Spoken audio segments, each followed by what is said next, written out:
Chapter 26. The river was busy at first light. The sun's rim broke above the distant hills, igniting the sky and casting the ground in deep chocolate shadow. Monks walked along the riverside, their saffron robes the colour of the dawn reflected Mekong. The rich scent of coffee and spice and sandalwood mixed together, a sweet, heady mix in the still air.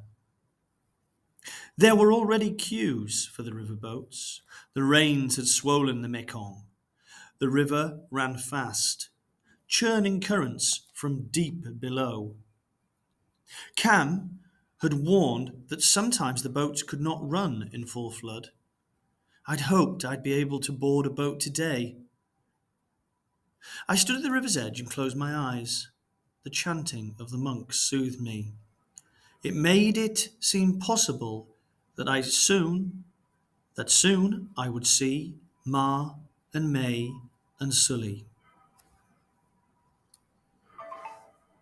I followed him, weaving around stalls and people with bags and cages and woven baskets of rice.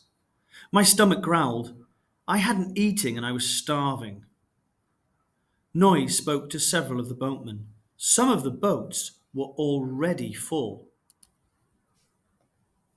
Our riverboat was an open-sided longboat, painted red and green. Her low, flat roof reflected the gold of the sky.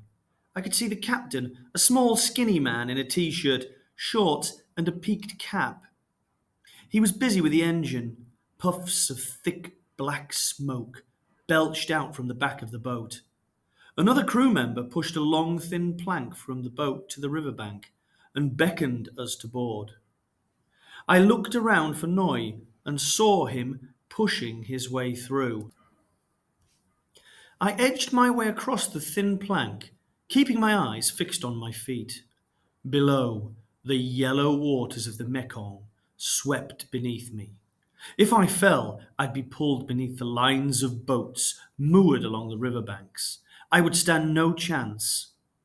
I climbed into the boat and squeezed my way through people and bags and cages and baskets. Noy pulled away.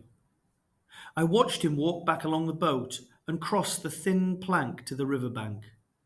I lost him in the crowd, catching fleeting glimpses among the faces. The engines of the boat roared into life. Puffs of black smoke rose into the air.